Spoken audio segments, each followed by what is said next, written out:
Welcome to Admission Straight Talk, the podcast dedicated to graduate admissions and helping you approach the application process thoughtfully and successfully.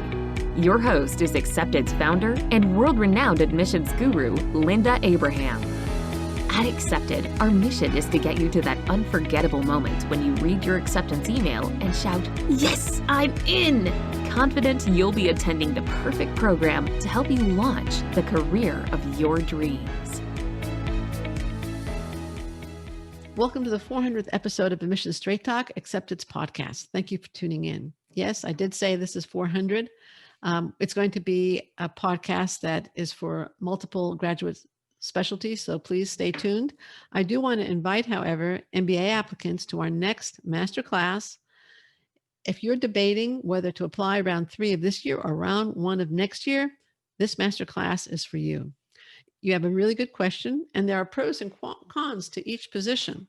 Join me on January 14th for this masterclass when I'm going to go deep into the question of who should apply round 3 and who should wait until next year.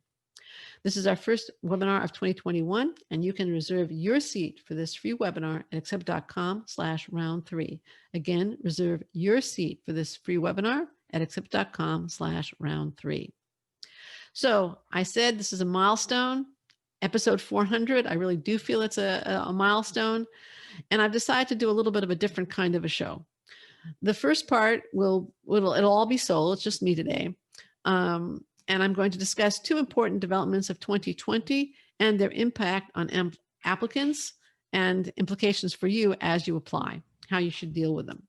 I also want to speak at the very end on a more personal and hopefully thoughtful perspective, a little bit higher level, more strategically, share some thoughts as we are starting to see the light at the end of the pandemic tunnel. And yes, this is a brand new year.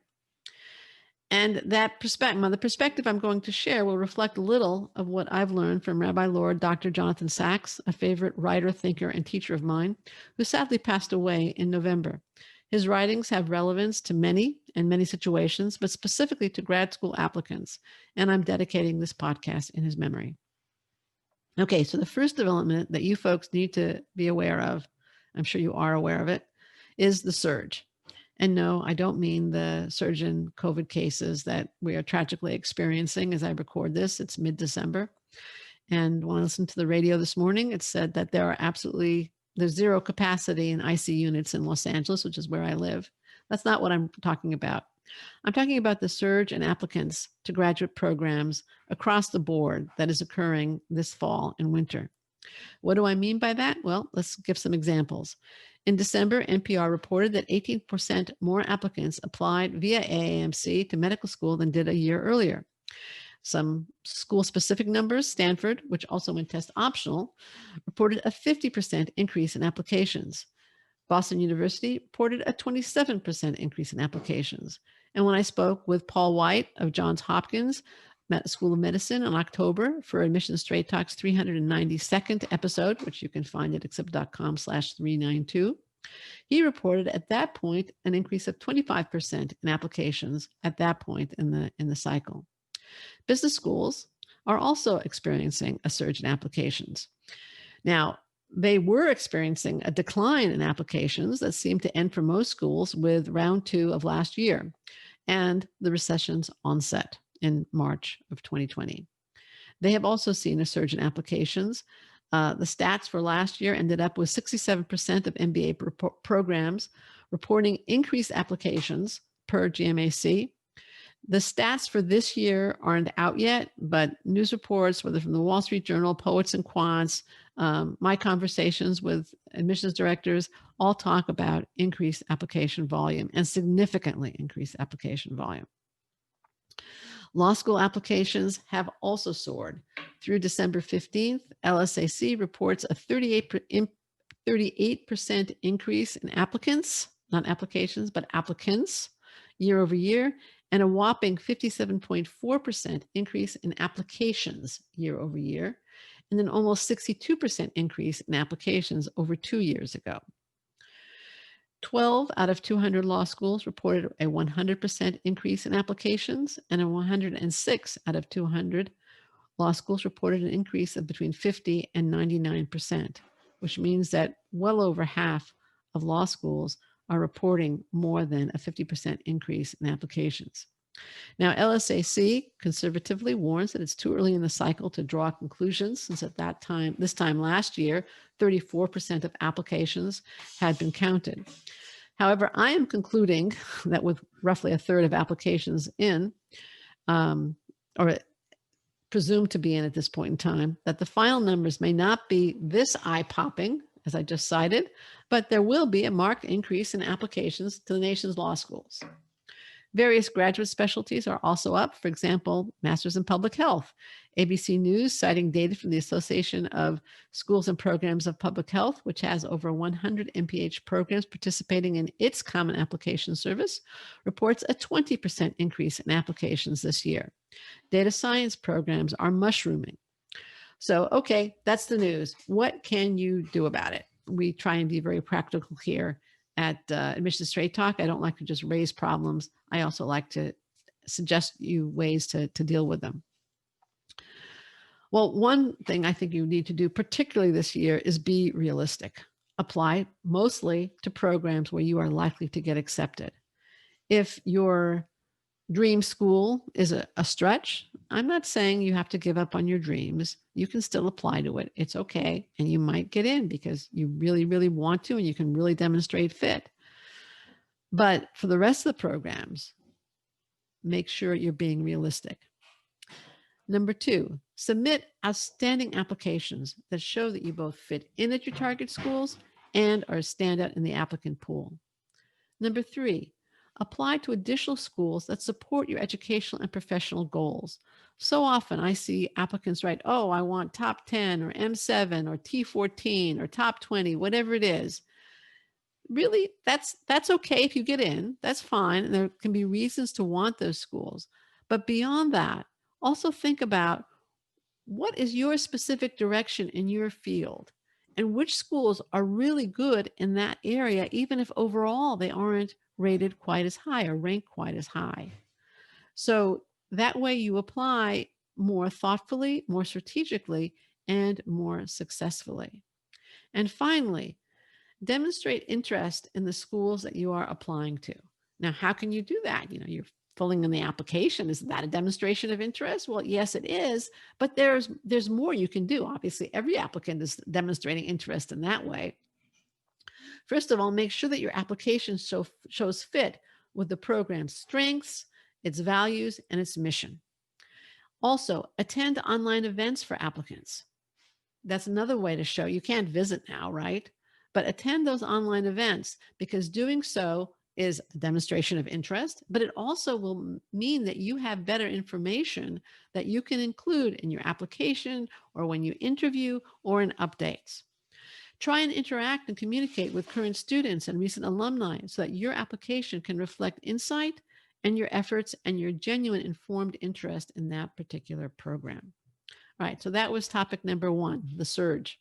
Topic number 2 is the availability this year of test optional programs and test waivers. Who should take advantage of test waivers and who shouldn't? Well, there has been a trend to go test optional in undergrad admissions for several years, but it really hadn't influenced grad admissions until the COVID shutdown. Suddenly, applicants simply could not take the MCAT, the LSAT, the GMAT, or the GRE. Within a few weeks of the shutdown, the GRE, the GMAT, and a little later, the LSAT were mostly available online. The MCAT remained offline and became available only at the end of June in 2020. Now, some schools at the time decided they were going to expand the number of tests they were accepting. Others decided to allow you to apply and then get the test score in. The schools were trying to accommodate the situation as much as you were trying to deal with it. But let's look at what happened in a few different fields. So in medical schools, most medical schools, the overwhelming majority, are continuing to require the MCAT, but some, notably Stanford and the University of Wisconsin, I should say a few, have gone MCAT optional for this application cycle. In the law school world, I couldn't find any law schools, LSAC law schools, that are now test optional. In business schools, it was a little bit different. The trend over the last 10 years has been for business schools to accept an increasing number of tests. The trend started first with the GRE. Again, it was about 10, 12 years ago. And last year, some schools started accepting the executive assessment for their full-time MBA programs, even though that test was originally designed for executive MBA programs. When the shutdown hit, schools started accepting a broader collection of exams, LSAT, MCAT, SAT, ACT. I think one was accepting the Chinese university entrance exam. And some schools waived the GMAT for the end of last cycle. This year, more schools, though I still don't think it's a waive in my opinion, are going test optional or allowing applicants to request test waivers. A few examples would be MIT Sloan, Ross, UVA Darden. And there's a list actually on the accepted website where you can see, we're trying to keep it updated, where you can see what MBA programs are test optional or are offering waivers. Now, many other grad programs have gone test optional or allow applicants to apply for waivers. Many MPH programs, some PsyD, I think most MPH programs, some PsyD programs. But you have to make sure that you know what your target program's requirements are. Obviously, if some require the test and some don't, you're going to have to take it. You're going to have to prepare for it. But what should you do if your target schools are test optional or you're applying intentionally and exclusively to test optional schools? First of all, if some of your, what if you really have that choice? The test is either entirely optional or all up to you. You have test waiver optionals, right? So again, the test is either entirely optional or your programs have test waiver options. What should you do? Should you jump up and down because you do not need to pay for, sit, or study for this exam? Maybe yes, maybe no. If you have a great academic record, as well as all the other experiential must-haves and nice-to-haves that your program seeks, yes, jump up and down for joy. You probably are fine applying without the exam. Those are the people who the schools would be happy to accept, and they won't pay that much attention to your exam. If, however, your undergraduate record reflects underachievement on your part, or is below average or lacking in some way for the programs that you're applying to, you probably need the test score to present evidence you can handle the program. And I'm sorry to say it, but you will probably enhance your chances of acceptance by studying, paying for, and taking the exam. It's probably not what you want to hear, but I'm supposed to be a reality check sometimes. Now, what if you are a bad test taker and your undergraduate record is, again, reflects underachievement on your part or is not competitive at your target programs? Then you probably could better spend your time, money, and energy to show academic ability in other ways. If you're if the programs you want to apply to don't require the test. So what could that be? Well, I realize medical schools, most are still requiring the MCAT, so this probably is not that germane to you, but you might consider a post-bac program for medical school students. If you're applying to MBA programs, you have more options, right? There's HBS Core for graduate management education. You could consider applying for the CFA or the Certified Financial Planner if it's relevant to your goal. Perhaps just go for graded courses, especially if you're not applying to, you don't have the business options that I just mentioned. We've seen that work very effectively with clients where they take courses in a new field of interest. They get A's in them. It could be an online 4-credit certificate program or another degree, or just coursework with A's. So the point here is that, again, with the application surge and with some schools going test optional, you have to assess whether you need that test to reinforce the idea that you can do the work in the graduate program that you're applying to. It's just that simple. Okay, so now for the third part of this podcast, episode number 400. I am proud of that milestone. It is a milestone. Most podcasts don't reach it. When we first started Admissions Straight Talk back in 2012, I can't say we were regular. We didn't necessarily do it every week. I didn't do it every week. But since then, since 2013, It's been week in and week out, and that's how we got to number 400. And I'm rather proud of that fact. So I'm going to, I guess, take advantage of my pride, or just use as an excuse to share some thoughts on a higher plane than my usual tactical approach. I think some recognition about events this year, and also some recognition and admiration for you, my listeners, and graduate applicants. I'm drawing here a lot on what I've learned by reading and following Rabbi Lord Dr. Jonathan Sachs, who I mentioned earlier. Again, he's a writer, thinker, and teacher whom I admire greatly. And I also mentioned earlier that he passed away in November. In this case, I do feel that I, along with the rest of the world, he was eulogized by people from a broad array of fields and places and geographies, has lost a mentor, a moral voice, and a valued teacher.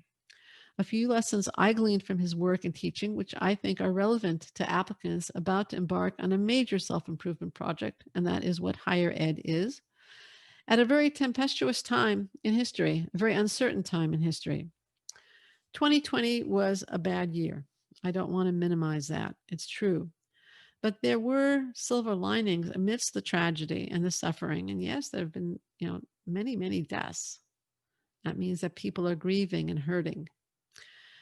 I don't want to minimize that, but I do think it's really important to recognize some of the silver linings. It's important to recognize those who showed up with heroism and courage every day, day in and day out, the essential workers in hospitals and grocery stores, truckers, whatever their field, that just kept on going. Now, Rabbi Sachs pointed out also that the pandemic is one of the few times in history when all of mankind, including those essential workers, was fighting the same enemy, despite the divisions and divisiveness in other areas in our time, and even despite the disagreement that existed and exists about how to fight COVID. We all had the same enemy. And this is possibly the first and only time in history where that was true. Let's recognize and celebrate this fleeting and, yes, admittedly tenuous unity. One result of the pandemic, I think, is a little humility on the part of mankind. A tiny microbe, tiny microscopic microbe, really is throwing us for a loop. And with all our sophistication and our technology and our travel to the far corners of the universe and galaxy, we had to pause and regroup. We had to realize that we are not always in control. Now, while a little humility is a good thing, paralysis is not. And one of Rabbi Sachs's fundamental beliefs and teaching, which I definitely share, is that we are empowered to change and improve. Our destiny is influenced by events and by our past, but not determined by them. We always have the choice of how to respond, and we should never give up hope as we attempt to create a brighter and better future. Now, education is fundamentally about improvement, and your applying and pursuing an education shows your commitment to improve yourselves and society, and that too needs to be recognized and celebrated. For those of you dealing with either prior academic issues or obstacles to the pursuit of your dreams, you may need to work a little longer or a little harder to get you where you want to go. But in most cases, you can get there or you can get awfully close to it. Because you can change. Again, your past is not your future. It doesn't dictate your future. You can change. Finally, as his daughter eloquently stated at his funeral, Rabbi Sachs firmly believed that problems are there to be addressed and solved, not merely put up with. Again, he firmly believed in the power of change and in our ability to change. And I know that so do many of you, because I've had the privilege of reading and reviewing many personal statements, statements of purpose, and application essays.